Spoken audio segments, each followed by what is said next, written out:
Coup de canon, le podcast 100% Gunners proposé par Arsenal French Club.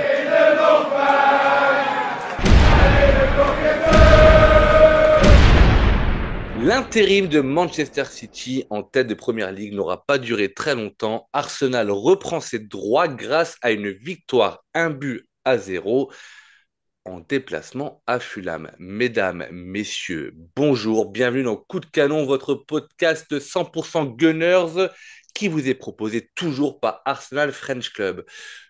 Arsenal, je vous le disais donc, se déplacer à Fulham dans un énième derby londonien. Et pour m'accompagner et pour parler de ce match, parce que visiblement on n'a pas vu le même match, avec moi, mon ami Méchad, qui fait le doublé, c'est magnifique.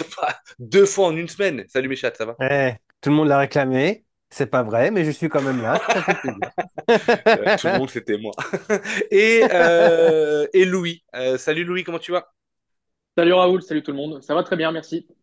Allez, messieurs, on va parler de ce match. On rentre dans le vif du sujet avec la compo de départ. Y avait-il des choses à dire ou pas? On va voir ça avec vous tout de suite. Dans les buts, David Raya. De droite à gauche, nous avions Timber, Saliba, Gabriel et Calafiori. Milieu de terrain avec Zubimendi, Rice et Eze qui remplacent donc Ødegaard blessé. Et devant, nous avions Saka à droite et capitaine notre avant-centre suédois Gyökeres et Arteta qui a renouvelé sa confiance à Trossard. Messieurs, cette composition vous a-t-elle surprise? Si oui, pourquoi? Sinon, qu'en avez-vous pensé? Et donnons la parole à Méchad qui se gratte les cheveux qu'il n'a pas. Ah d'accord, donc on commence comme ça, Bah, super. Méchad, si on met pas d'humour aujourd'hui, ça va être compliqué. Oh, mais c'est génial, voilà. C'est pour ça que je voulais que je veux plus venir sur ce podcast parce que je suis harcelé. Aidez-moi. Voilà. T'as tous les Turcs qui t'envoient des liens pour refaire des cheveux ou... J'aimerais bien. Si jamais vous connaissez quelqu'un pouvant planter des cheveux, je suis très preneur. Non, sur la compo, Surpris ou pas on- surpris? non, pas vraiment, parce qu'on s'y attendait. La seule surprise à chaque fois, c'est qui sera titulaire à gauche entre Trossard et, euh, et notre ami, Le comment il fiston s'appelle-t-il? Martinelli. Martin Nul. Et C'est toujours. Martinelli. Ah, Martinelli. pardon, j'arrive pas. Martin est nul. Non, j'arrive pas. Bon, bref, en tout cas, c'est toujours la question. Il va falloir. Enfin, non, ça fait 10 fois qu'on se pose la question, 20 fois, 30. Une saison qu'on se pose la question sur le totem d'immunité qu'a Leandro Trossard et pourquoi est-ce qu'il continue à être titulaire pourquoi est-ce qu'on continue à lui donner sa chance. Alors aujourd'hui, il marque, donc les gens vont dire qu'il a fait un bon match, mais au-delà de son match est nul, quoi. Vraiment pas bon. Et j'ai entendu dire, et à juste titre, que Eze était pas bon à gauche, mais quand je vois la performance de l'un ou de l'autre à gauche de Trossard ou de Martinez nul, la vérité c'est que je préfère qu'on mette n'importe qui à la place des titulaires pour le moment à gauche, même si encore une fois, cela est dû, je pense, à la blessure d'Odegaard. Voilà pour ma part. Louis. Non, pour ma part, pas de surprise, hein, c'est vraiment le 11 habituel, on va dire, de cette dernière semaine. Effectivement, il y a toujours le débat entre Trossard et Martinelli. Force est de constater que dans l'esprit d'Arteta, Martinelli est vraiment devenu le joueur en sortie de banc qui est censé impacter le jeu pour le meilleur comme pour le pire. Mais voilà, non, sinon, écoute, content de voir, même s'il n'a pas réussi son match, Kedze a toujours cette confiance de jouer dans l'axe. Sinon, après, bah, écoute, RS. Hein. Ok, alors petite anecdote du jour. Jonathan m'a envoyé 2 heures avant le match la compo qu'il pensait, qui était celle-ci. Et moi, je lui disais que Trossard titulaire, franchement, moi, je ne comprends toujours pas, vraiment. Je pense qu'il doit avoir des dossiers sur Arteta ou sur sa femme, j'en sais rien. Que Eze remplace Ødegaard, c'est ce que l'on avait même dit avec Najim. On était plutôt content et je suis d'accord avec toi, Louis, même il n'a pas réussi son match. Sur un match comme celui-ci, face à Fulham, qui, Louis, tu me le disais en off, était encore invaincu cette saison à Craven Cottage. J'aurais aimé voir quelque chose d'encore un peu plus offensif avec Nwaneri en 10 et Eze à gauche. Alors, Nwaneri titulaire, mais t'es fou, Raoul, ça n'arrivera que dans 10 ans, ça. ah, mais c'est ce que j'aurais aimé voir, Ah Non, ouais, mais non, clairement. mais ouais. Alors après, d'autant que Raoul, c'est pardon, oui, pardon, Michel. excuse-moi, je t'ai coupé, je suis très mal poli. Mais non, D'autant pas du que tout. pour le coup, ce match, c'est vraiment un match pour Nwaneri, quoi. C'est vraiment le genre de match où tu as besoin d'avoir des joueurs capables d'emballer une rencontre. Et en fait, dans l'effectif d'Arsenal, aujourd'hui, force est de constater que des joueurs qui ont de la folie dans leur jeu, il n'y en a pas beaucoup, si ce n'est Nwaneri. Et vraiment, ne pas le mettre titulaire sur un match comme ça, mais Après, moi, je répète, hein, et je ne me contredis pas par rapport à ce que j'ai dit mardi avec Najim, c'est que Eze, je le trouve plus performant Pardon. en 10, mais sur un match comme ça, on a aussi dit que ça dépendait de l'adversaire et de ce que tu voulais faire du match. Et là, je trouvais que on avait une occasion, et sans dénigrer la qualité de Fulham, on avait une occasion d'aller chercher autre chose. C'était pas un cadre du championnat. Donc voilà, après, sur la compo, clairement, bah, aucune surprise, vous l'avez dit. On va parler de Oui, la c'est ça. première période, messieurs, si vous voulez bien, parce que l'entame de match est très compliqué. Euh, Globalement, moi, j'ai pas aimé ce match-là, vraiment, mais ça, vous allez le comprendre par la suite. Mais la première mi-temps, vous en avez pensé quoi? Hormis le fait qu'on n'a rien produit. Et hormis le fait qu'on a failli avoir finalement une fulgurance de Calafiori. Louis, je t'en prie, parce que je pense avoir partagé la même vision que Raoul sur ce match. Donc Louis, je t'en prie, dis-nous à quel point ce match était fabuleux, parce que j'attends que ça. Ok. J'aimerais. La parole est à la défense, quoi. C'est ça que tu es en train de me dire. La parole est à Non, lui. non, mais Raoul, oui, oui, on n'a pas très bien commencé le match parce que Fulham l'a très bien démarré aussi. Pourtant, tu dis qu'effectivement, que Fulham n'est pas un cadre du championnat, mais effectivement, comme tu as dit, Fulham est quand même invaincu à Craven Cottage depuis le début de saison, enfin, était invaincu. Donc, c'est quand même pas l'équipe, on va dire du coin, avec beaucoup de joueurs qu'on connaît, des joueurs qui connaissent très bien aussi la première ligue. J'ai senti, moi, ce qui m'a le plus dérangé dans l'entame du match, c'est vraiment le milieu de terrain où on a quand même senti que le milieu Zubimendi, Rice, Eze, aussi bon techniquement soit-il, c'est quand même un milieu qui manque énormément de repères encore aujourd'hui. On avait un Rice qui avait du mal à se placer par rapport à Zubimendi. On avait un Eze que j'ai trouvé avec beaucoup de nonchalance, chose que j'avais peut-être pas remarqué sur le dernier match, mais beaucoup de nonchalance, beaucoup de perte de balles, beaucoup de lenteur. Je trouve alors que c'est censé être sa force, mais dans les petits espaces, il a un peu moins brillé aujourd'hui. Donc j'étais un peu déçu de ce milieu de terrain. Donc ouais, une première mi-temps, on va dire coupée en deux, où on démarre mal, on fait beaucoup d'erreurs techniques, beaucoup d'erreurs de transmission, à l'image, je crois, de Gabriel, Oui. qui fait deux ou trois erreurs de transmission, chose dont il nous avait pas habitués depuis le début de saison. Mais finalement, tu vois, un peu à l'image depuis ce début de saison, bah, on a réussi à un peu relever le niveau de jeu, aussi bien tactiquement que physiquement, ou voire même techniquement, sur cette enfin, sur cette deuxième partie de première mi-temps. Et on a été beaucoup plus dangereux, on va dire, sur les 15-20 dernières minutes. Mais oui, une première mi-temps où on a alterné le bon et le moins bon. Alors, tu vois, euh, et parce que c'est toi, Louis, je me permets de le dire, parce que tu sais que je le dis avec beaucoup d'amour. Ce Tu vas terme, m'insulter? non, pas du tout, mais ce terme dangereux, je le comprends pas. Quand tu dis on a été beaucoup plus dangereux, alors on a été peut-être plus dans la maîtrise en fin de première période, je suis d'accord. Mais de là à dire Non, qu'on a non, été attends, dangereux, on s'est créé des occasions quand même en première mi-temps. C'est-à-dire, tu prends par exemple la frappe de Calafiori. On a eu d'autres occasions sur le but. Du Gyökeres avait des frappes et tout. Après, ça dépend. Toi, qu'est-ce que tu appelles dangereux? C'est quoi pour toi une équipe qui est dangereuse? La définition de Dangereux, dangereux? c'est quand quelqu'un a un couteau dans la rue et qui te menace. Ça, c'est dangereux. En et que l'occurrence, tu lui, et que tu lui donnes ton portefeuille parce que t'as pas le choix. voilà. En l'occurrence, pendant 45 minutes, il se passe rien, c'est pas dangereux. Non, mais si je peux me permettre, en fait, en première mi-temps, on n'a qu'un tir cadré, hein. Donc c'est pour dire à quel point on a été dangereux. Et effectivement, il y a cette frappe de Calafiori. Je ne sais pas si on a été dans la maîtrise. En fait, encore une fois, moi, je pense que les joueurs font ce qu'Arteta demande, c'est justement d'être dans le contrôle, quoi. Et en fait, dans le contrôle, il se passe Pas grand-chose. Moi, je suis surpris sur cette première mi-temps. Il y avait des opportunités, notamment de tirer de loin, et les joueurs le font pas. Il y avait l'espace pour.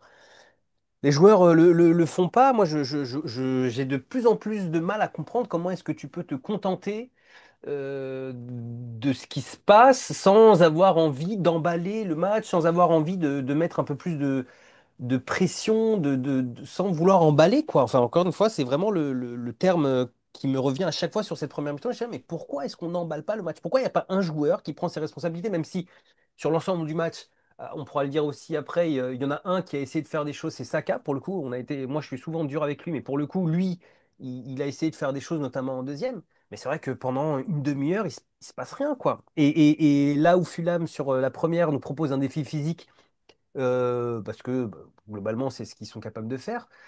Bah, nous, on y répond par, encore une fois, le contrôle, la gestion. Donc, est-ce que ça fait partie d'une stratégie globale sur l'année ou sur la première partie de saison, il faut ménager ses efforts, donc être dans le contrôle pour pouvoir tout donner en seconde partie et finir de la meilleure des manières? Je sais pas, je me pose les questions. Parce que quand je vois encore une fois l'équipe à quel point, et notamment sur la première, l'équipe est apathique, j'avoue que j'ai du mal à comprendre. J'ai du Non, mal à mais comprendre. Et je d'ailleurs, pense ça se que. manifestait aussi par, et je finis juste, ça se Vas-y. manifestait aussi par notamment des joueurs comme Timber qui levaient les bras de frustration parce qu'il y a des moments où vraiment, il, se il se passe rien, quoi. Il se passe rien. Et c'est aussi symbolisé par des joueurs comme Trossard, que tu l'as dit, par Eze sur la première qui n'a pas été incroyable, mais je pense que tu mets n'importe qui, si ce n'est Nwaneri, il ne se passe pas grand-chose parce que c'est ce que, encore une fois, demande le coach, c'est ce que demande le Arteta. Et donc, voilà, on est sur une première mi-temps où bah, c'est pénible. Voilà, c'est le terme pénible. Louis, tu voulais rebondir sur ce que mes chats disaient? Oui, non, je voulais dire, je doute que c'était le plan d'Arteta de subir autant en première période, hein. Je ne pense pas que c'était. Moi, mais Il avait. je Je sais pense pas pas si qu'il on a avait su. comme. Je pense pas qu'il s'est dit, tiens, aujourd'hui, j'ai décidé qu'on va subir contre Fulham pendant 30 minutes. Je ne Non, pense pas. moi, j'ai pas trouvé qu'on ait subi, hein. Ou alors, encore une fois, Bah, j'ai si, pas. sur les 20 premières minutes, Ah, Fulham a 6 tirs, je crois, sur les 20 premières minutes. Bon, Oui, après, c'est dangereux. bah, il y a le oui, quand centre même, hein. loupé. Il y a Il y a quand le même, il y a centre quand même. loupé Voilà, que il y Raya a il le centre sort, mais loupé. c'est pas. Voilà, il y a le centre loupé, mais c'est un centre loupé. C'est pas. Tu vois Oui, ce que bon je veux dire? après, Ouais, mais si ça rentre, ça fait but, hein. Oui, d'accord, mais c'est pas une occasion franche où on est à l'agonie, où les joueurs sont en train de Après, il y souffrir. a des Enfin, tu tirs vois, c'est. contrés, il y a des choses comme ça où ça non, aurait mais pu. Il y a notamment une le frappe. momentum est Oui, pour eux sur les Oui, 20 premières minutes. absolument, mais parce qu'ils ont été bien plus tranchants que les Arsenal. Ils ont joué bien plus sur la verticalité, ils ont joué bien plus vite vers l'avant dès qu'ils avaient le ballon, même s'ils ne l'avaient pas beaucoup, mais dès qu'ils l'avaient, ça allait très vite vers l'avant. Et en fait, c'est toujours comme ça que tu mets en difficulté Arsenal, c'est quand tu vas vite vers l'avant et que tu proposes un défi physique.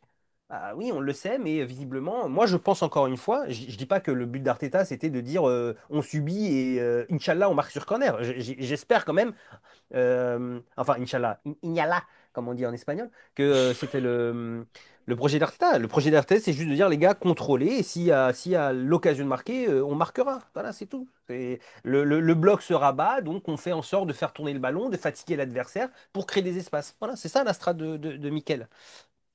Sur la petite première, confidence, messieurs, sur cette première mi-temps. Et Louis, tu le disais, Gabriel a perdu quelques ballons assez tôt dans le match d'ailleurs. Et en fait, moi, son début de match ne me plaît pas, clairement pas. Mais en fait, quand je regardais les passes loupées, c'était souvent pour Calafiori.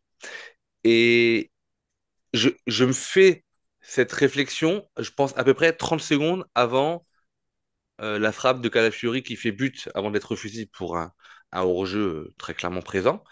Mais en fait, le côté rentrant de Calafiori, je vais me répéter, je m'excuse auprès des auditeurs si ça les saoule, mais j'aimerais qu'on prenne la mesure ou qu'on contredise. Mais sur un match comme ça, le fait de rentrer très à l'intérieur, en fait, on a vu qu'à chaque fois que le ballon ressortait par l'arrière, il y avait cette incapacité à venir toucher le côté gauche, puisque Calafiori créait une densité supplémentaire, pardon, au milieu de terrain, que Rice ne prenait pas le côté gauche, que Trossard revenait mais il était en 1 contre 1, donc tu lui mettais pas le ballon, et donc du coup, systématiquement, sur la première demi-heure, il était quasiment impossible d'aller chercher une relance côté gauche. Et je comprends pas que sur ce genre de match ou d'entame de match, quand tu vois que tu as besoin d'écarter, que tu as besoin d'étirer ton adversaire qui est très présent et qui a une densité assez importante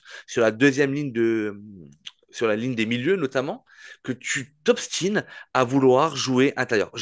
Moi, c'est quelque chose que j'aimerais vraiment avoir cette discussion et qu'on m'explique l'intérêt et pourquoi on s'en rend pas compte. Voilà. Et après, juste au moment où je dis, OK, il faudra que j'en parle pendant le podcast, bah là, Calafiori, il sort un truc de fou. Ça vient du côté gauche et je dis, OK, bon, bah voilà. On va me dire, ouais, mais t'as pas vu le match. Bah si, j'ai vu le match, mais c'était un ressenti très personnel. En tout cas, mi-temps 0-0. Est-ce que vous attendiez ah, tiens, bonne petite question. Est-ce que vous attendiez, alors connaissant Arteta, on sait que c'est très peu probable, voire quasiment impossible, voire même interdit pour lui, mais Non, est-ce que vous attendiez des non, changements à la mi-temps? Non, pas du tout, bah pas non, du tout. du coup. Alors, est-ce que vous auriez fait des changements à la mi-temps? Plutôt Et comme ça. on a le Oui, droit de faire, on a le droit de faire des changements à la mi-temps? On a le droit, ouais. Ah d'accord, je sais pas, pardon. On a le droit. Je Et c'est savais pas, comme ok. quand tu fais une faute et que tu es à penalty, mais que tu touches ou que tu effleures le ballon, et ben Ah il y oui, a oui, plus oui, ça c'est une penalty. règle, Ça, oui, ça c'est on une va y règle, revenir ouais. juste après. Mais alors, voilà. Est-ce que vous auriez aimé, est-ce que vous auriez aimé changer quelque chose dans cette première mi-temps pour redynamiser différemment la seconde période? Ouais, ouais, bah moi je te l'ai dit, Nwaneri, c'est un match pour lui, ça. Pour moi, Ok. c'est un Et match tu pour un sors joueur directement comme. Eze ou tu sors Moi, Trossard, tu non, mets Eze à bah gauche ou enfin Trossard, encore une fois, ce n'est pas Trossard, c'est Clément Turpin, et je pense que c'est pas facile de faire VAR, aller sur le terrain. Enfin, tu sais, ça demande beaucoup d'efforts, bah, quoi. les arbitres Et auront été au cœur du jeu aujourd'hui bah entre oui, Turpin et Lavar. oui, et tu vois, et Turpin, c'est pas évident pour lui, quoi. Donc il peut pas tout faire, et donc effectivement, pour préserver son sang-froid et sa prise de décision arbitrale, j'aurais fait en sorte de lui mettre Nwaneri sur le terrain pour mettre Essé à gauche. Mais oui, voilà, c'est ça que j'aurais fait. Caliafori, je l'ai dit depuis qu'il a les cheveux longs, personne n'y touche. Voilà, vraiment, il faut qu'il reste à ce poste-là. Il est vraiment trop beau gosse, ce garçon. Et quand même, ça fait plaisir parce que quand tu sais pas quoi faire quand tu regardes les matchs d'Arsenal, tu regardes Calafiori et tu dis, quel beau garçon. Voilà. Ok. Louis, est-ce que toi tu aurais aimé des changements et si oui, lesquels? Ou est-ce que tu as aimé les cheveux longs de Calafiori? Ah, franchement, moi, c'est ce que je constate, hein. Vraiment, une belle coupe de cheveux et tout, ça lui va très bien. Oui, moi aussi j'adore les cheveux longs de Calafiori. Pour autant, est-ce que j'aurais aimé des changements? Bah, vu la première mi-temps et vu le début surtout de première mi-temps, oui, peut-être qu'on aurait pu amener autre chose. Par exemple, contre l'Olympiakos, Saka marque quand il est ailier gauche.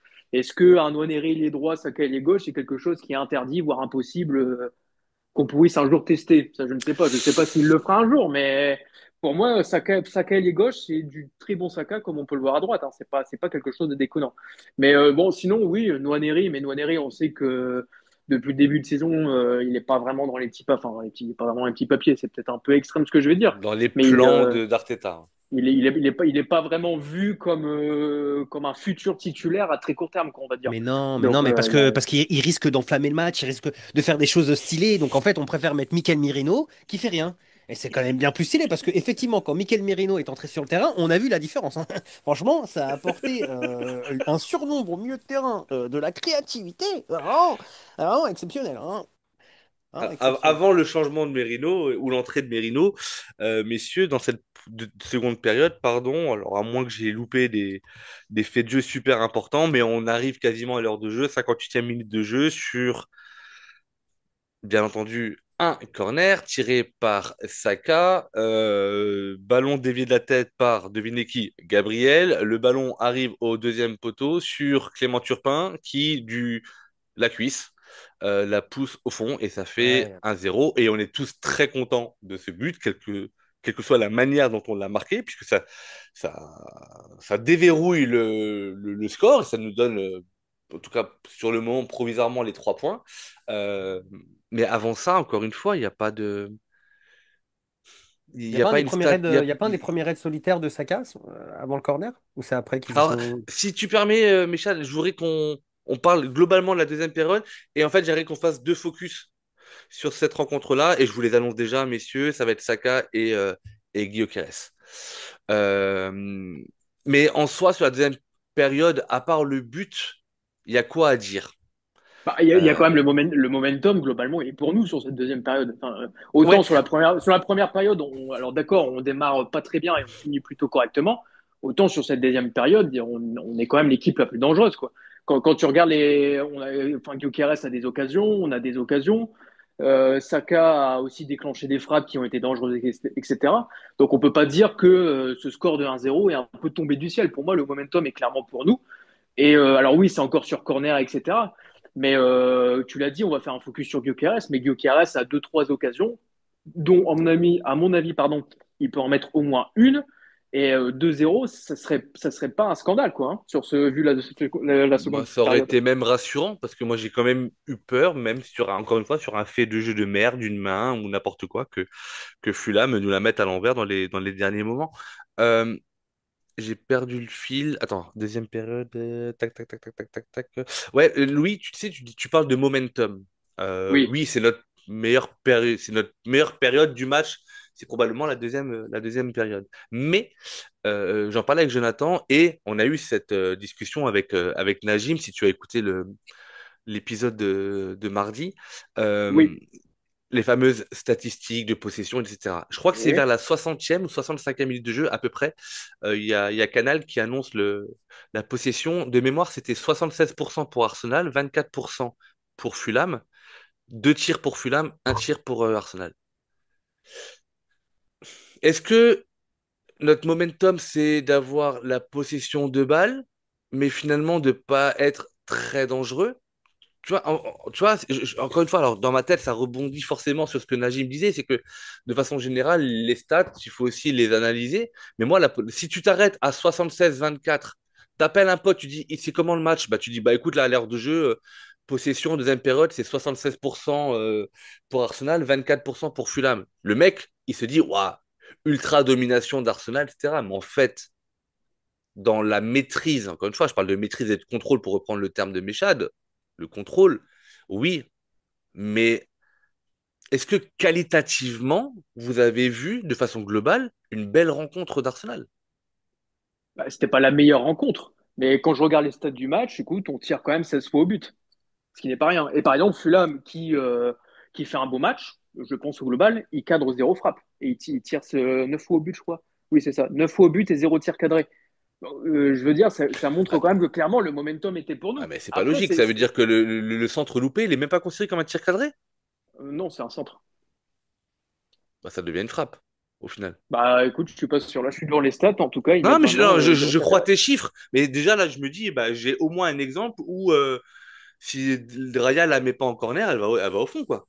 Mais c'est intéressant parce que justement, ça me refait penser au podcast de mardi que vous avez fait, justement, très bon podcast d'ailleurs, si vous l'avez pas écouté, n'hésitez pas, où effectivement, il y avait un gros débat justement sur le style Arsenal.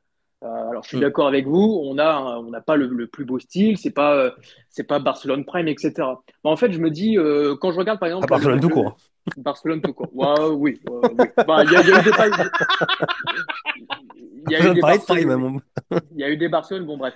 Mais en fait, je me dis, oui, ok, on est dans le contrôle, on n'a pas besoin d'emballer un match, on n'a pas besoin de se donner à 150%. Mais en fait, pourquoi on devrait le faire? Pourquoi on devrait emballer un match à 150%? Pourquoi on devrait se griller mentalement comme on l'a fait en 22-23 ou 23-24? Pourquoi on devrait se griller physiquement comme on l'a fait en 23-24 ou même la saison dernière? T'as pas besoin d'emballer un match, tu le contrôles, tu gagnes 1-0 contre Fulham, qui n'avait jamais perdu à domicile. T'es en contrôle, t'es à 60% de ton rythme, bah t'en mets deux à West Ham qui n'existe pas.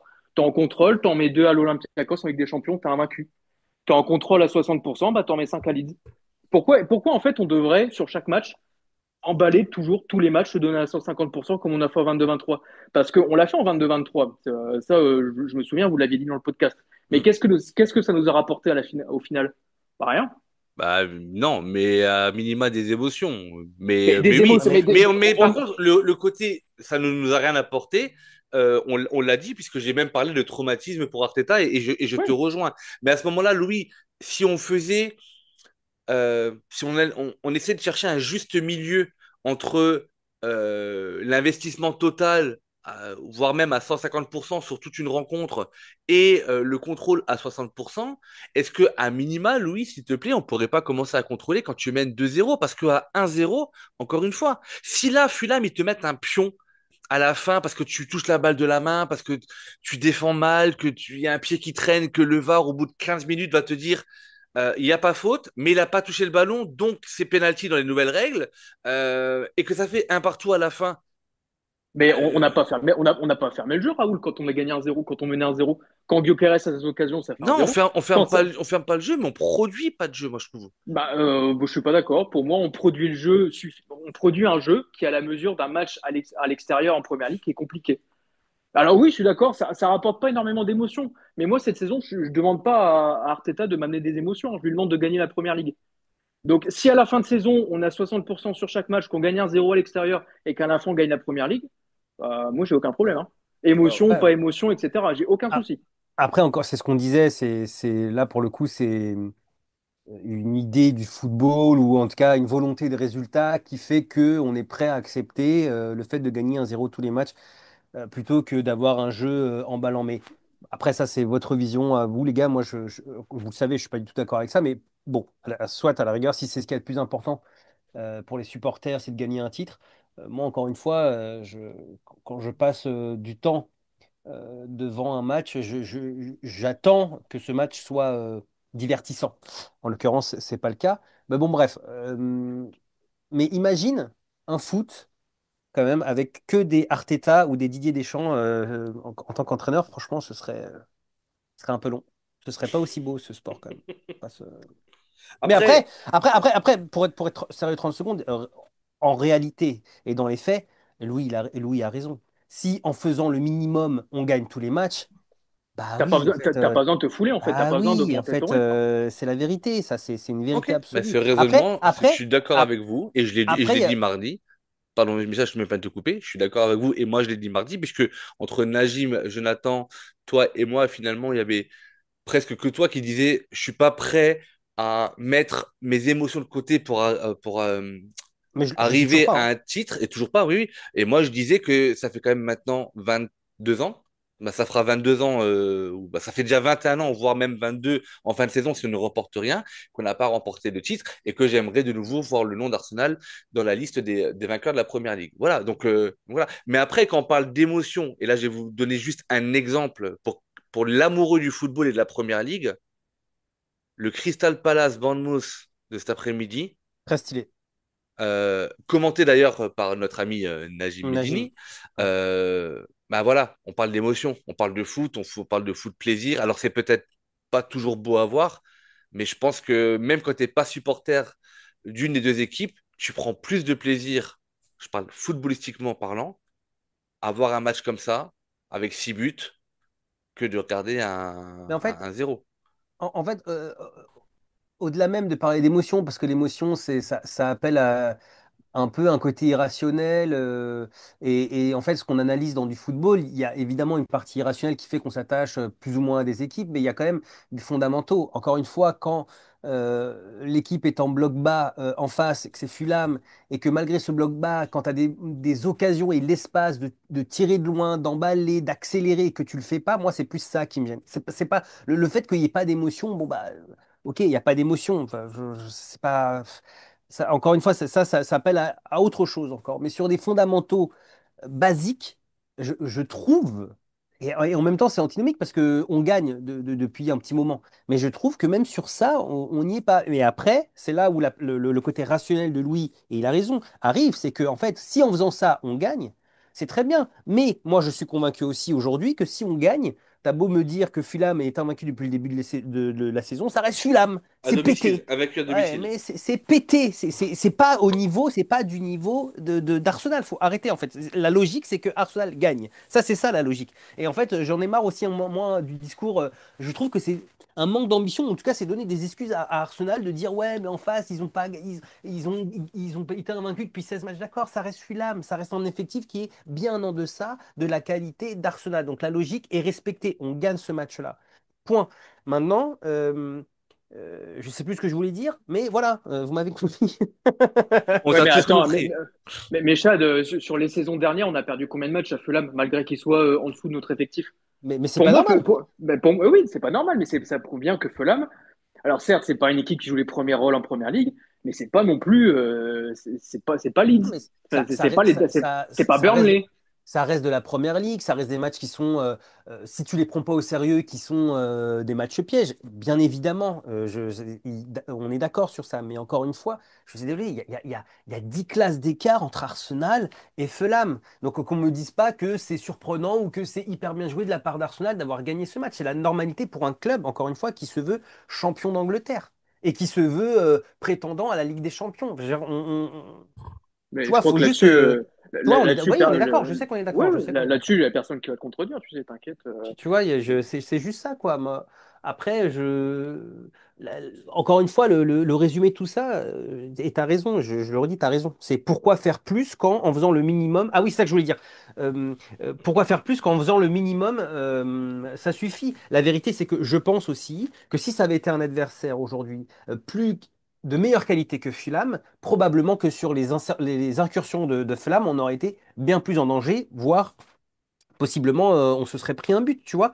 Et en fait, un des enfin, bah, le seul adversaire qu'on a joué cette saison qui était au niveau à peu près d'Arsenal, c'est Liverpool. Et la vérité, c'est qu'on a perdu contre Liverpool. Mais sinon, tous les autres adversaires, on est au-dessus d'eux. Et ce qui fait que soit ça aboutit à des matchs nuls comme City, alors que City n'est plus le City que l'on connaît, soit des victoires parce qu'on est supérieur à eux. Voilà. Attention à City quand même. Quand la mayonnaise va prendre avec tous les nouveaux, ça peut faire mal. Je parle d'aujourd'hui, je parle à Oui, oui. l'instant T. Et c'est vrai. Et, Louis, je vais reprendre les propos de Méchat pour rebondir sur ce que tu as dit.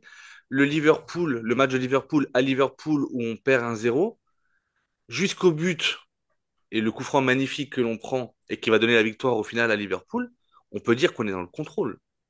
Mais bien sûr, mais Tu on est vois? dans le contrôle, mais on est même au-dessus. Hein. Putain, je suis désolé, jusqu'au but de Liverpool, à aucun moment Liverpool nous domine. Hein.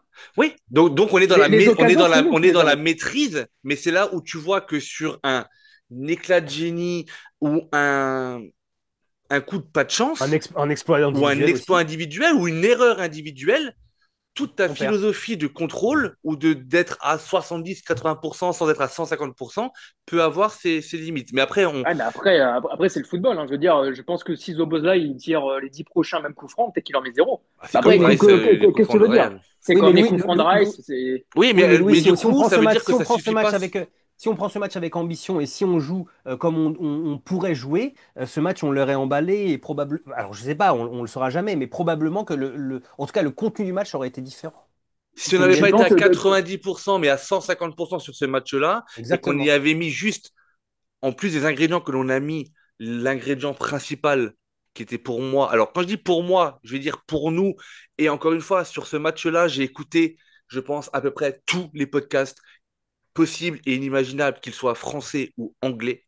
Il y en a eu moins 150, je pense. Euh, Nous, on débriefe à chaud. Là, encore une fois, il est 21h10. Le match est terminé il y a à peine une demi-heure. Et c'est peut-être pas toujours très bon, mais on l'a tout de suite dit, je l'avais dit, ce manque d'ambition qui m'a saoulé, et la terminologie de manque d'ambition, tu la retrouves partout, en France ou outre-Manche. Donc, tu vois, c'est vraiment quelque chose qui était flagrant. Outre-Manche ah, Euh, aussi? Outre-Manche Outre-Manche aussi. aussi, ah ouais, comment ça se dit? Manque d'ambition? Comment t'as compris que c'était manque d'ambition?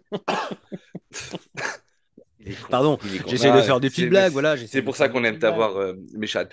Je sais. Mais voilà, effectivement, dans la roadmap que l'on avait dit, puisque rappelez-vous, dans la troisième partie du podcast de mardi avec Najim, il y avait la partie perspective sur le mini agenda des 4 prochains matchs, où je disais qu'il fallait que l'on prenne des points par rapport à nos concurrents directs, surtout ne pas en perdre par rapport à nos adversaires. Et probablement que pour moi, le match le plus compliqué sera Crystal Palace. Najim disait que le match le plus compliqué serait probablement le déplacement en Fulham. Si Najim a raison, auquel cas, on peut être très confiant pour la suite. Mais voilà, la roadmap, et tu coches le match contre Fulham d'une coche verte, c'est OK, c'est 3 points et on avance. Voilà, après, on essaie d'aller chercher un peu plus, euh, un peu plus loin que ça. Messieurs, je vous propose qu'on s'attarde sur les deux petits dossiers que j'aimerais ouvrir avec vous, à savoir Saka et Gyökeres, si ça vous va, bien entendu, à moins que quelqu'un voulait rajouter quelque chose. c'est parfait. La coupe de cheveux de Calafiori. Ou la coupe Allez, de cheveux de Messade, au choix. il y Vraiment, a je pense qu'il y a plus de choses à dire sur la C'est coupe de cheveux plus de c'est plus Calafiori. la coupe de cheveux de Calafiori et les cheveux coupés Je de pense qu'il y a Méchal. vraiment bien plus de choses à dire sur Calafiori que sur moi, malheureusement. Alors on avance. Et je vous propose qu'on commence par, je vais essayer de trouver l'adjectif qui va bien, l'énigmatique Gyökeres. Alors pourquoi énigmatique? Parce que depuis le début de la saison, je le dis, ça va venir. Au début, je disais, on peut pas le juger quand on le met pas en situation. Ok, mais il se bat, voilà. Après, j'ai dit, quand on le met en situation, c'est mieux. Son travail dos au mur, c'est mieux. Dos au but, pardon, dos au mur. Dos au but, c'est mieux. Euh, mais là, et je suis pas encore une fois, je suis pas en train de dire que c'est le recrutement loupé, mais énigmatique parce qu'en fait, on arrive dans un match où en fait, il ne réussit pas grand-chose, si ce n'est rien. Premier contrôle du match, 15 secondes, balle elle sort en touche, et là tu dis, oh putain, ok, ça va être compliqué, techniquement c'est toujours compliqué. Et en plus de ça, sur ce match-là, où on vantait ses qualités physiques de bulldozer, faisant de lui une force, en fait j'ai trouvé qu'il s'est fait bouger et qu'il allait même pas au contact dans certains cas de figure. Donc du coup, pour ça que j'appelle ça énigmatique. Qu'avez-vous pensé du match de Guillaume Quérez, messieurs? Y avez-vous vu des améliorations dans son jeu, des points d'encouragement, pardon, excusez-moi. Qui commence? Sachant que vous serez beaucoup plus bavard, je suppose, pour Saka. Non, pas forcément. Tu veux que je commence, Louis? Bon, allez, Vas-y, vas-y, vas-y, hein. vas-y. Moi, je le trouve un peu dur. Je... Je te trouve un peu dur. Alors après, en revanche, là où tu peux ne pas être dur, lui pour le coup, c'est sur sa coupe de cheveux, nous rappelant les heures les plus sombres de notre histoire. Mais globalement, je trouve que, en tout cas, en termes d'attitude, c'est intéressant. C'est-à-dire que quand même, tiens, ça me fait penser au débat qu'on avait sur Havertz et pour le défendre au début, quand il y avait tellement rien que tu disais qu'en termes d'attitude, c'était bien. Non, mais au moins en termes d'attitude. Contrairement justement à Havertz lorsqu'il a été recruté, voilà, moi je trouve qu'il essaye de se battre, etc. En revanche, là où ça effectivement devient compliqué, c'est qu'il pèse pas et qu'il pèse pas suffisamment sur les rencontres et sur sur le front de l'attaque pour pouvoir même pas être forcément décisif, mais en tous les cas créer des opportunités pour ses partenaires. Alors encore une fois, quand ton partenaire à gauche, c'est Clément Turpin, c'est pas évident de créer des opportunités, parce que je pense que même Ernest Reim ne pourrait pas créer des opportunités pour ce garçon, mais la vérité, c'est que effectivement, il pèse pas assez. Alors après, moi, je trouve qu'il y a quand même globalement une crainte sur lui et il est quand même très souvent, en tout cas sur ce match, il était quand même très souvent pris au marquage. Il n'a pas eu non plus 1 million de possibilités. Ça, Il a c'est eu, sûr qu'il aimante les défenseurs. Ça, y a bah pas de ouais, souci. tu vois, Et ce qui crée les décalages pour les autres. Ok. exactement. Et ce qui a permis notamment à Saka de pouvoir faire des raids solitaires, enfin 2 raids solitaires, notamment, notamment sur la seconde. Voilà, après, il a eu 2 occasions franches. La première, ces 2 occasions, en réalité, sont bien jouées. Bon, il va falloir qu'il élève son niveau de jeu. Il va falloir qu'il probablement s'améliore sur sa qualité technique, parce qu'effectivement, son rapport au ballon, c'est pas le joueur le plus fin, c'est pas le joueur le plus élégant. Mais moi, je le dis et je le répète, je pense qu'il faut voir Guillaume Quérez comme on voit Haaland à Manchester City. C'est-à-dire un joueur qui potentiellement ne participe pas beaucoup au jeu, mais qui permet par ses différentes qualités, notamment de finisseur, on l'espère à un moment donné, au moins d'attirer la crainte chez l'adversaire et encore une fois de pouvoir, à partir de là, créer des choses, que ce soit pour lui individuellement en marquant des buts ou pour les autres en créant des espaces. Voilà ce que j'espère. Mais Alors, tu vois, effectivement, sur ce match, c'est pas extraordinaire. la comparaison avec Haaland, je m'étais refusé de la faire parce que je trouvais que dire ça, en fait, c'était dézinguer Gyökeres involontairement et indirectement. Mais je t'explique pourquoi. C'est que Haaland, quand il est arrivé à Manchester City, il a été directement décisif, tout de suite. Et que aujourd'hui, City gagne 2-0, doublé d'Haaland, le mec, il fait le taf, tu vois. Donc, Oui, oui. si effectivement l'élément de comparaison d'un joueur comme Gyökeres devait être Erling Haaland pour voir sa progression et sa place dans les top strikers de Première League, ça peut être inquiétant. Et c'est pour ça que Alors, je voulais attends, pas faire cette comparaison, tu vois. Mais après, quand je fais la comparaison, Raoul, c'est de juste que jeu, dans le jeu, oui. voilà, exactement. Pour les gens Mais qui, on se rappelle tous, c'est que il avait beau planter, mais en même temps, il avait des critiques assez importantes, notamment sur son apport dans l'effectif et dans la tactique de Guardiola, parce que dans le jeu, il était quasiment inexistant. Il y a des Mhm. matchs où il touchait Ouais, bien 15 sûr. ballons, ça l'empêchait pas de marquer deux ou trois buts, mais il touchait 15 ballons dans le match. Enfin, c'est Ah, quand mais même. moi Guillaume Quérez, je vais Ouais, pas ouais. le juger au nombre de ballons touchés, hein, mais moi, Oui, je veux qu'il plante, tu vois. mais ça l'empêche pas d'être quand même malgré ce que ce soit un finisseur, d'être mobile, de faire des appels à droite, à gauche. Il est, en tout cas, je trouve que dans l'attitude, il est de bonne disposition. Ok. Après, voilà. Loulou. Oui, je suis plutôt d'accord avec Mechad. Il fait pas un match extraordinaire, il fait pas non plus un mauvais match. Quand on se rappelle du match de West Ham, je crois juste avant la trêve, où là par contre il était passé totalement au travers. Là, il a fait plutôt un match correct, effectivement. C'est un joueur qui se bat, qui donne beaucoup, physiquement se donne beaucoup sur le fond de la taille. Techniquement, c'est pas toujours merveilleux. Ce que j'ai apprécié là où on voit un peu plus d'amélioration, c'est que les frappes qu'il a eues, c'est lui qui se les crée lui-même, les occasions. Mhm. C'est sur des prises de balles, des contrôles orientés, il arrive à enchaîner derrière. Ce sont des beaux arrêts de Leno parce que Gyökeres ne fait pas non plus, il fait le geste qu'il faut à chacune de ses frappes. Par contre, moi, ce qui me Quand chagrine, il décadre. exactement, moi, ce qui me chagrine, c'est sur, on va dire, une des trois frappes, où par contre, il est dans la surface sur son pied gauche, Oui, enfin, il doit à minima cadrer, il doit en mettre une des trois, en fait. C'est moi là où j'attends oui, c'est Gyökeres, vrai. Absolument. c'est que dans la surface, alors ok, il se bat et tout, par contre, dans la surface, une de ces trois frappes-là doit aller au fond. Alors Oui, bien ok, sûr. Leno fait deux beaux arrêts, par contre, la troisième frappe, le fait qu'elle soit même pas cadrée, ça, par contre, ça me gêne, parce on l'a acheté pour ça, en fait. C'est ça, ses qualités, en fait.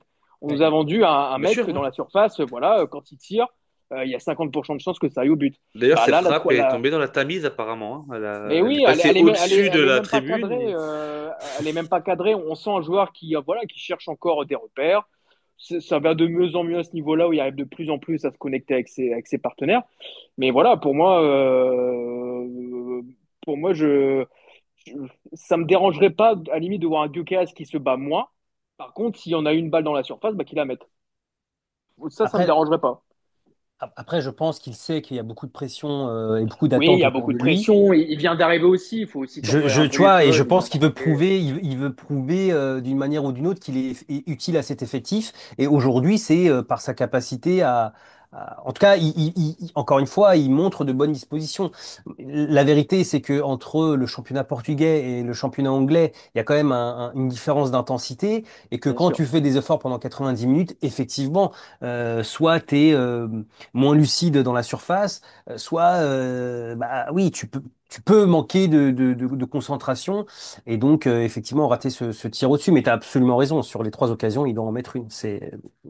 Physiquement aussi, on le sent beaucoup plus affûté. On se souvient du début de saison où Ouais, bon, il était très lourd quand même hein, comme joueur. ouais, il était pas tôt, Il était très peu mobile, très pâteau. Et là, on sent qu'il est de plus en plus affûté. Les courses, elles sont aussi de plus en plus cohérentes et logiques. Sur les premiers matchs, il faisait des courses qui n'étaient pas forcément logiques. Là, les courses, les prises de balle qu'il fait, etc., c'est beaucoup plus cohérent.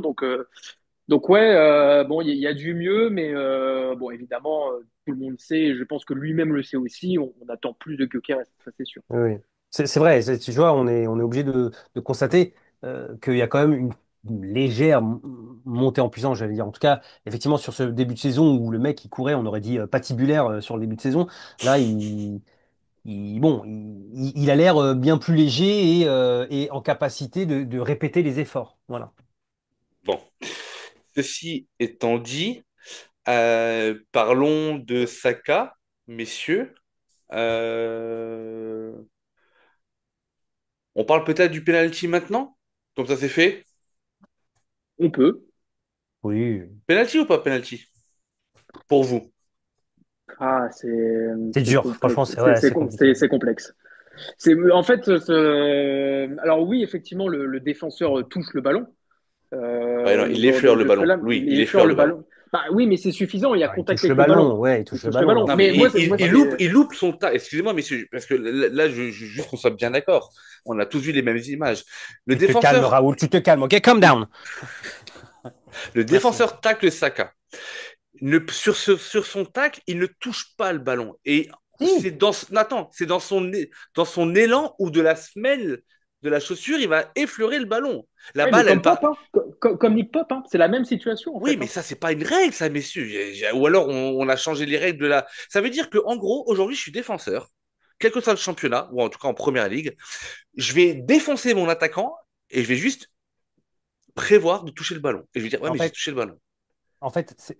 la décision, elle a été prise sur en fait, sur le déroulement du geste. C'est-à-dire qu'avant de toucher Saka, le joueur touche le ballon. Et donc, en fait, dans la règle, quand tu tacles ton attaquant, ou, en l'occurrence, c'est pas un défenseur, mais quand tu tacles l'adversaire, disons, la première chose, c'est de toucher le ballon. Il touche le ballon et après, Mais pour moi, il le 0,1 touche seconde après le après, ballon, parce qu'il touche d'abord le haut de la non. cuisse ou le genou Bah, de En fait, en Saka. fait, pour moi, il y a le contact du genou qui est 0, enfin, alors, très peu de juste temps après. avant que Ouais, c'est ça. bah, pour Ah, moi, ok. c'est juste avant. Pour moi, il le touche juste avant. Le Bah, genou bah, contre genou, pour moi, c'est juste avant qu'il touche le ballon, joueur. Parce que Merci, c'est ce que je en viens tout de cas, l'interprétation, dire. c'est très Il complexe. touche le joueur avant de toucher le ballon. C'est ce en que je tous viens les de cas, Pour dire. moi aussi, mais de ce ça que se j'ai joue compris en vraiment. regardant, de ce que j'ai compris en regardant le match et de ce que disaient les commentaires, c'est que eux ont considéré qu'ils touchaient d'abord le ballon avant de toucher le genou. Peut-être que j'ai une connerie, hein, mais Bah, de toute façon, ça se joue vraiment à oui, c'est très 0,1 difficile seconde, quoi. à. C'est compliqué. En fait, moi, ce qui me dérange là-dedans, je vais vous dire franchement, c'est que j'étais avec Jonathan au téléphone au moment du penalty.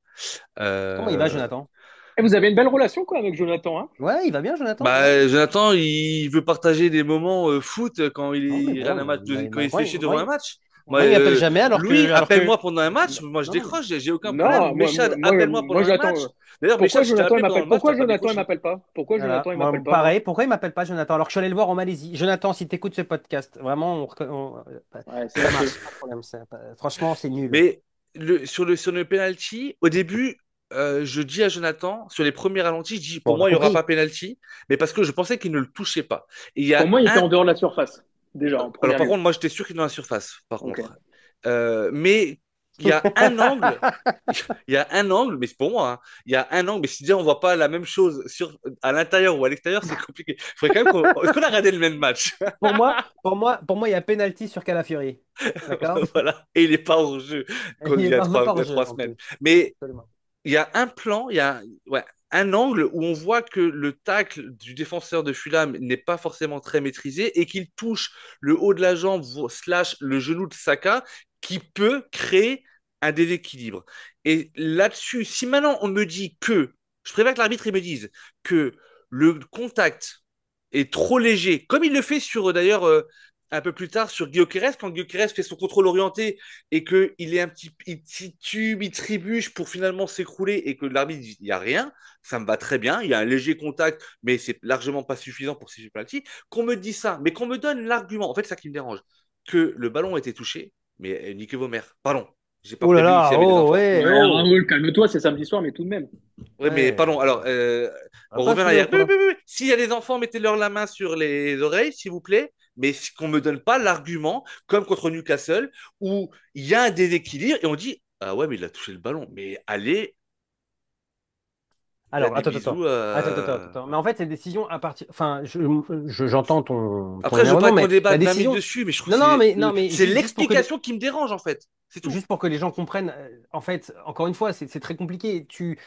Au moment où il y a penalty, on est convaincu qu'il y a penalty. Il y a le ralenti, premier ralenti, on dit qu'il y a penalty. Deuxième ralenti juste derrière, on se dit, ah, il n'y a pas penalty. Enfin, c'est pour dire à quel point la décision, elle est dure à prendre, quoi. C'est pas, euh, je trouve que c'est pas scandaleux qu'il n'y ait pas penalty, comme ça n'aurait pas été scandaleux qu'il y ait penalty. Enfin, je veux dire, pour le coup, on a eu des décisions bien plus compliquées, enfin, bon, bien plus évidentes où il y avait penalty, on n'a pas eu penalty pour aujourd'hui se plaindre du fait qu'il n'y ait pas penalty, je trouve. Voilà, si je peux me permettre, ton énervement est un petit peu trop Non, exagéré par rapport à la situation, je Raoul. suis Donc pas tu te énervé, calmes c'est maintenant tout juste de suite. Et l'explication du pardon à tous les corps enfants, parce que arbitral. Oui, effectivement, pardon, Raoul je est en roue m'excuse pour libre. le gros mot, Voilà, pardon. Raoul est en roue libre, il faut le dire. Mais non, je m'excuse pour les enfants. Mais en fait, moi, ce qui me dérange, c'est l'explication. Voilà, c'est tout. Qu'après, qu'il n'y ait pas penalty, ok. Mais qu'on me dise pas, il touche le ballon, quoi. Il effleure le ballon. Enfin, bref. Bah, Euh, pour moi aussi, ce qui va être le plus important, c'est de voir s'il y a une cohérence par rapport à cette prise de décision. Si la semaine prochaine, on siffle un penalty dans un match de Premier League alors que le défenseur touche le ballon et que finalement il dézingue l'attaquant, et finalement on dit bah non, attendez, il y a penalty quand même, même s'il touche le ballon, bah là tu dis bah attends, il n'y a aucune cohérence en fait dans nos prises de Mais décision. Louis, tu le sais déjà par avance. Je le Je sais, le sais, Méchad le mais sait. je suis un grand optimiste. Voilà. Voilà. Qu'on En, fasse la même faute sur Salah Et Ah oui, et qu'on alors dise là, on a touché le ballon. Mais absolument alors là, En- pas. si c'est ça là on field, il y a penalty carton rouge, hein. Mais Et c'est dans cette ça. situation, si je peux me permettre, en fait, ce qui me surprend surtout, c'est que Clément Turpin prenne pas la bonne décision. Alors que bon, il joue à Arsenal, c'est quand même très surprenant qu'il n'ait pas pris Il la. pourrait quand même favoriser et Bah, appeler ses potes du VAR en disant, bah oui, oh les gars. Et au moins voilà. t'as pas Après, servi à grand chose dans le match. Bon, au moins, voilà, fais quelque chose. messieurs, il faut aussi dire une chose, c'est que, et je vais essayer de reprendre les termes de Randy, en fait, quand on attendait le deuxième lien, je regardais vite fait sur les réseaux, et Randy disait, rappelons quand même que le VAR, il est là pour rattraper une erreur manifeste d'un arbitre. Est-ce que, à vitesse réelle, sur le penalty, sachant qu'il y a contact, de toute façon, de siffler penalty, est-ce qu'on peut considérer que c'est une erreur manifeste? Déjà, à la base, je suis pas d'accord. Comme sur la VAR qui rappelle l'arbitre à Newcastle. Pour moi, il n'y a pas d'erreur manifeste. Il n'y a pas plongeon. Il peut y avoir amplification, mais il n'y a pas plongeon. Vous Non, il y a. comprenez ce que je veux dire? En fait, c'est Oui. l'utilisation du VAR qui est faite, et je vais pas crier au scandale, mais généralement, bizarrement, dans les matchs d'Arsenal qui me saoule un petit peu. Non, non, Voilà. non, non, non. Là, je suis pas d'accord, Raoul. Je suis pas d'accord. Mais t'as vu 3 matchs Non, depuis le franchement, début de la saison, non. Méchad, Alors pas du tout. et Déjà, un l'année déjà. dernière. Non mais, Ok. Donc super. Donc voilà. Tu vois. Après, les gens, ils me détestent. C'est ta faute, en fait. C'est toi qui veux faire en sorte que les gens me détestent. En Moi, fait, à la base, c'est pour ça que les gens t'appellent pas, en fait, Méchad. absolument.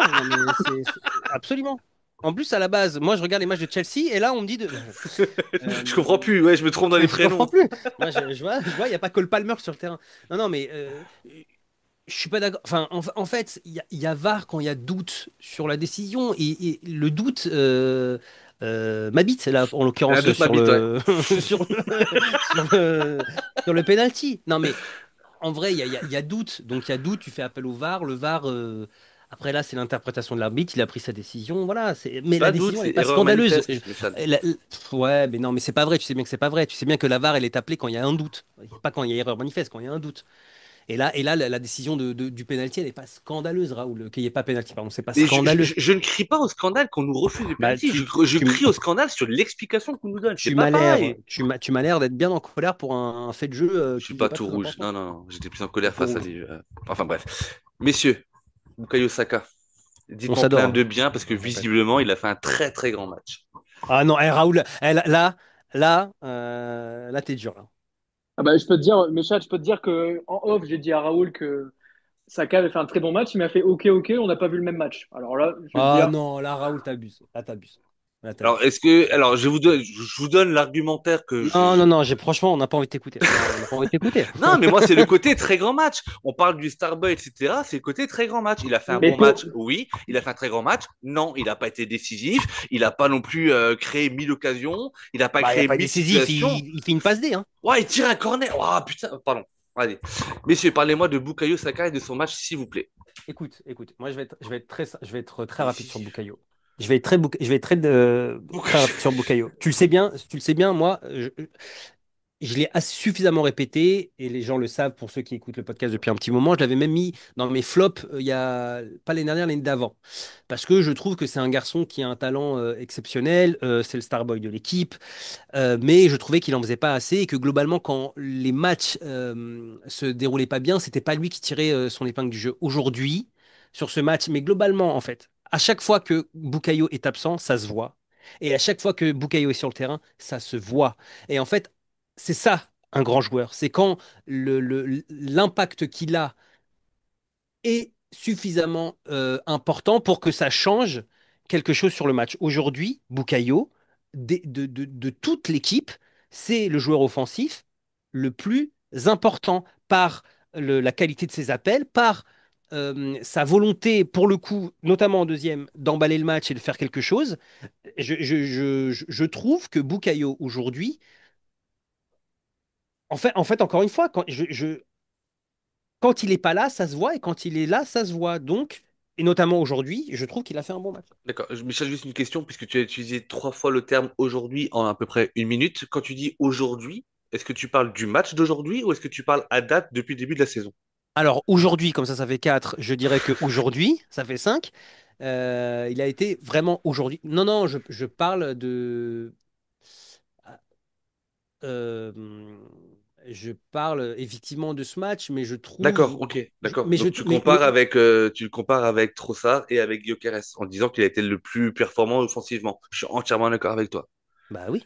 Oui, je suis Bah entièrement oui, d'accord avec toi. mais Mais qui en face? encore une fois, et ça aussi c'est une vérité, Raoul, qu'on le veuille ou non, quand Saka n'est pas là, je trouve que ça se voit beaucoup. Et en fait, ça se voit beaucoup. Et quand il est là, ça se voit beaucoup aussi. Parce que ce joueur, il laisse pas indifférent que ce soit ses adversaires. Enfin, surtout ses Bien sûr, adversaires, en fait. Tu vois, il a toujours, faut le dire la vérité, Saka, il a toujours deux joueurs sur lui. Tout le temps. Dès qu'il a le ballon, il y a toujours deux joueurs qui viennent sur sa tronche, en fait. Donc, bien c'est sûr. difficile pour lui d'être décisif parce que du coup, il a une adversité qui est plus importante comparé à Trossard, ou même quand il est tout seul, il sait rien faire. Voilà. Si, Donc il ça, marque des c'est buts de la important de dire. cuisse. Oui, mais globalement, c'est là où je le répète, hein, aujourd'hui, pour le coup, c'est là où tu vois que c'est un des joueurs les plus importants de la Première Ligue et le joueur le plus important d'Arsenal, c'est vrai. Louis, je te passe la main là. Faut que je Ouais, remette des émissions. je suis entièrement d'accord avec ce que vient de dire Mechad. Sur le match d'aujourd'hui, c'est clairement notre leader offensif. Le pauvre Sessegnon, sur son côté, a vécu un calvaire de la première à la dernière minute. Il a aussi énormément forcé Iwobi, notamment en seconde période, À défendre. à venir aider Sessegnon pour le défendre. Et malgré le fait qu'il soit à deux sur lui, eh ben, il a quand même réussi à passer. Le penalty, il va le chercher tout, enfin, la situation du penalty, il va la chercher tout seul. Oui, Gyökeres, les situations de frappe qu'il a, c'est à chaque fois des passes de Saka. Euh, Techniquement, il a livré un match de haute volée. Alors, je dis pas que c'est un match, je dis pas que c'est un énorme match ou voilà, mais il a fait un très bon match. Et le leader offensif, c'est Saka. Aujourd'hui, il a pris ses responsabilités et il a été excellent. Voilà, Puis il oui, revient de tout à blessure, fait. hein. Il revient de blessure, etc. Et attends, Euh, Sessegnon, encore une fois, il a raison. Alors, mais, ce qui est surprenant aussi, c'est que Sessegnon joue encore au foot alors il est passé par le PSG et tout. C'est quand même. et le Mans, je crois aussi. Ouais, c'est fou. Et le mec, il a 40 balais et il a essayé de défendre son couloir. Non, non, mais c'est vrai, Raoul.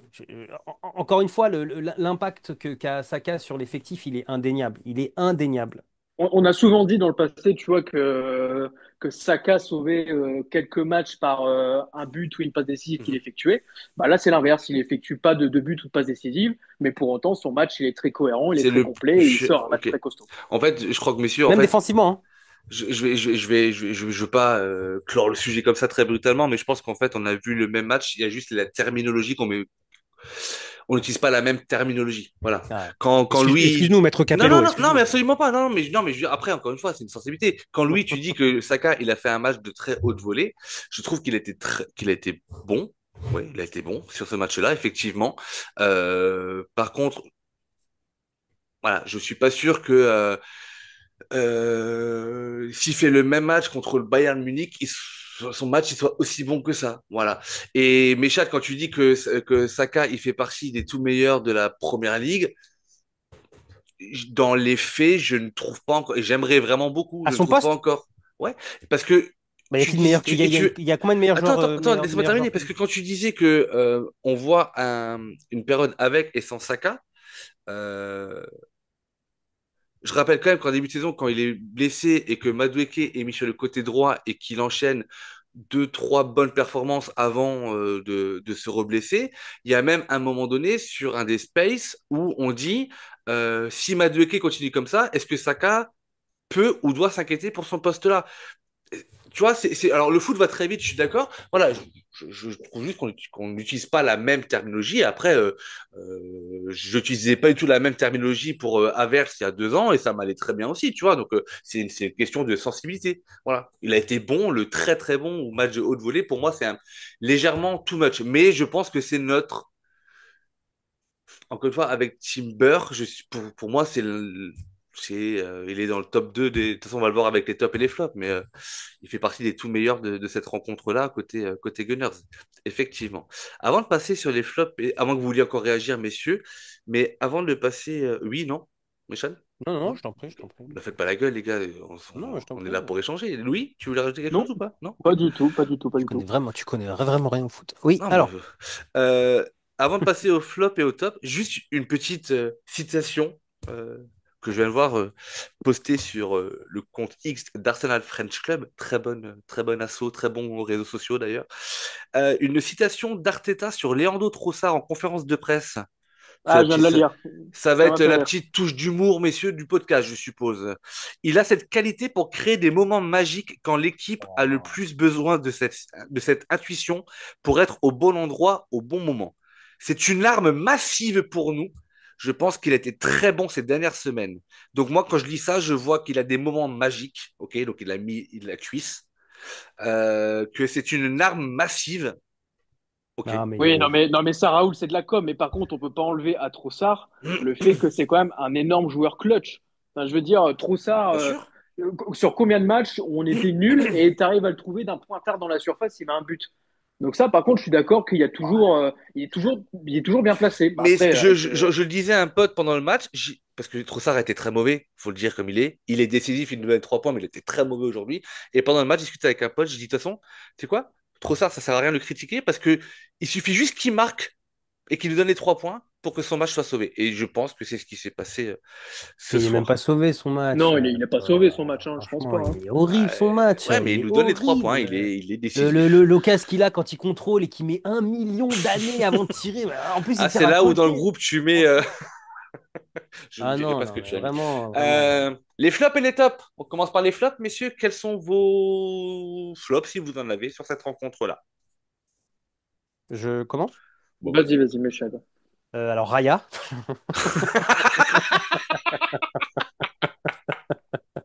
je ferai cette blague jusqu'à la fin. D'accord? À chaque fois, perpétuellement. Ben non, bah, Trossard, évidemment. Voilà. Zubimendi, parce que c'est pas tant qu'il a été mauvais, mais je trouve que sur ce genre de match, il apporte rien. Je vois pas je vois pas l'utilité et j'aurais préféré un joueur offensif à sa place. Donc je dirais pas que c'est. Bon, faut bien le défendre aussi, des fois, hein. Ouf, franchement, oui. Oui, bon. Ok. Et ok, ouais. Et Arteta, voilà. Arteta, parce que tant dans la compo que là, bah, tu vois, tu viens de dire ce qu'il vient de dire après le match. Il est insupportable, notamment en conférence de Oh, presse. sa com, elle est horrible, ouais, je trouve. Ouais, il est insupportable. En T'as fait, l'impression qu'il nous prend pour des cons, quoi. ouais, c'est un menteur. Je suis désolé, mais t'es un menteur. T'es un aspirateur menteur. Voilà. T'es un Ok. respirateur menteur. Alors, attends, je résume. Trossard, Zubimendi et le coach. Pour toi, Louis, tes flops, si tu en as, un, deux ou trois. Alors moi, il y aura aussi du coup Trossard dans le lot, même si effectivement son but ne sauve pas son match. Ça, c'est mon opinion. Beaucoup trop d'erreurs, notamment en première mi-temps, des pertes de balles. Il y a eu des occasions aussi, il aurait dû mieux faire, etc. Je mets aussi Eze en flop. Hmm. Parce que je trouve qu'il a pas été très très bon. Comme je disais en début de podcast, beaucoup de nonchalance, beaucoup de pertes de ballon. Il n'a pas réussi vraiment. Il a rien apporté, il a rien apporté. Pour le coup, tout à l'heure, on disait que Gyökeres ne pesait pas assez. Bah, Eze n'a pas aussi C'est vrai, suffisamment pesé dans le jeu en l'absence d'autres garde. Donc je absolument. mettrai Eze en flop. Et après, en troisième flop, je mettrai le dernier geste de Gyökeres. Parce que comme je disais tout à l'heure, pour moi, il y a une des trois frappes qui doit aller dedans. Notamment la frappe où il envoie au-dessus à 10 mètres du but. Ça, je comprends pas. Même si globalement, on va dire au global, il fait un bon match, mais pour moi, le dernier geste, c'est là qu'on l'attend et pour moi, il avait l'occasion ce soir de prouver qu'il était l'homme de la situation. Et ben, on devra encore attendre un petit peu pour voir s'il l'est. À toi, Raoul? Tu veux mes flops? Ouais. Autre rapidement, Trossard, Eze et Gyökeres. Trossard parce que bon, Trossard, ça me saoule. Et Eze et Gyökeres, même s'ils ont été moins dégueulasses que Trossard, c'est surtout alors pour Eze qu'il n'a pas provoqué cette chance-là de dire qu'en absence de garde, il peut être cet élément rassurant, en tout cas sur ce match-là. Donc voilà, il aura peut-être pas 50 occasions, donc il l'a pas saisi. Et Gyökeres, parce que pour moi, c'est encore trop peu par rapport aux attentes que l'on a sur lui, même si effectivement il s'est créé des occasions, mais dans l'ensemble beaucoup trop brouillon. Vos tops, messieurs. Donc, vous l'aurez tous compris, la coupe de cheveux de Calafiori, évidemment. Number one. Saka, parce que c'est le joueur le plus important offensivement aujourd'hui. T'as le droit de t'arrêter là aussi, hein. Ouais, et je m'arrête là. Ok. Louis? Évidemment Saka. Je vais mettre aussi Timber dans la Hmm. droite ligne de son début de saison. Même s'il a pas tout réussi ce soir, je trouve qu'il l'activité dont il fait preuve, elle est assez extraordinaire. D'autant plus qu'on soulignait sur la saison dernière ou même la saison de son arrivée que ce qui manquait par rapport à Ben White, pardon, c'était son apport offensif. Bon, bah là, force est de constater que Jurrien Timber offensivement depuis le début de saison, c'est très costaud. Et après, en troisième top, je dirais, je sais pas trop. Non, je vais m'arrêter là parce que j'en ai pas d'autres. Ok. Et puis moi, de toute façon, je l'ai dit juste avant, top 2, Saka Timber sur cette rencontre. Messieurs, mercredi, Ligue des Champions, réception de l'Atlético Madrid, l'occasion pour nous de faire un nouveau débrief. Je voulais juste terminer cet épisode en vous remerciant, vous les auditeurs et les auditrices, de votre implication, notamment pour Coup de Canon. Ça fait quelque temps maintenant qu'on vous demande de prendre le temps d'aller nous évaluer sur les différentes plateformes, que ce soit Apple Podcast ou Spotify ou autre, et de nous mettre le nombre d'étoiles qui vous semble légitime pour vous, mais on a eu beaucoup de notations sur les 2 dernières semaines, donc merci pour ça.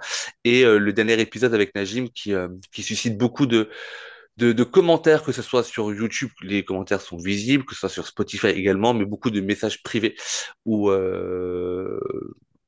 où les gens sont très gentils là-dessus, et ça fait très plaisir, et ça donne l'envie toujours de s'investir encore plus. Voilà. Ouais. Pour Je voulais finir, le dire, c'est oui, vrai que ça me fait grave plaisir les commentaires effectivement qu'on a reçus sur notamment le dernier épisode. ouais, Mais ils sont plutôt globalement, on cool. sent il y a une vraie belle communauté, en tout cas qui suivent le podcast. Ça fait vraiment plaisir. Et très honnêtement, hein, c'est ce qui donne aussi envie de continuer parce qu'on sait qu'on est écouté par de plus en plus de personnes. Et c'est ce qui fait qu'aujourd'hui, on fait des podcasts malgré le fait qu'il y ait des matchs qui sont pénibles. Déjà parce que ça fait plaisir de se retrouver, mais aussi parce qu'on sait derrière qu'il y a de la bienveillance avec nous. Donc voilà. D'ailleurs, merci à tous les gens qui ont dit que j'étais extraordinaire dans le dernier podcast. C'est pas vrai, personne l'a dit. Mais voilà. Voilà, après Arsenal French Club, on vous le répète, c'est le site internet, les réseaux sociaux, voilà. Et n'hésitez pas à venir interagir de la façon dont vous le souhaitez avec nous, que ce soit via les réseaux, en allant, les notes, pardon, sont disponibles. Vous pouvez déjà aller mettre vos propres notes, ça nous permettra de voir si vous êtes en phase avec nous ou pas. Et les articles, les avant-matchs, et les articles à venir. Messieurs, avant de conclure, je voudrais que, sans rentrer dans les détails, faire un énorme bisou à Laura de l'assaut. Si elle nous entend, elle comprendra pourquoi. Et en tout cas, moi, à titre personnel, je l'embrasse très fort. Louis, merci beaucoup d'être venu au dernier moment comme ça, nous partager ta joie. Avec Méchad, plaisir. merci pour ton humour. Bah, pas mes analyses. Mais t'es vraiment un chien. Mais T'es tu sais que je vraiment le t'adore. pire. Mais Non, je te mais tac et jusqu'au bout, je te taquinerai, voilà. Parce que tu ne connais rien au foot, c'est bien connu, que tu es payé par Corentin et que tu as beaucoup d'humour. Et à très bientôt pour de nouveaux épisodes. Common Gunners, ciao ciao.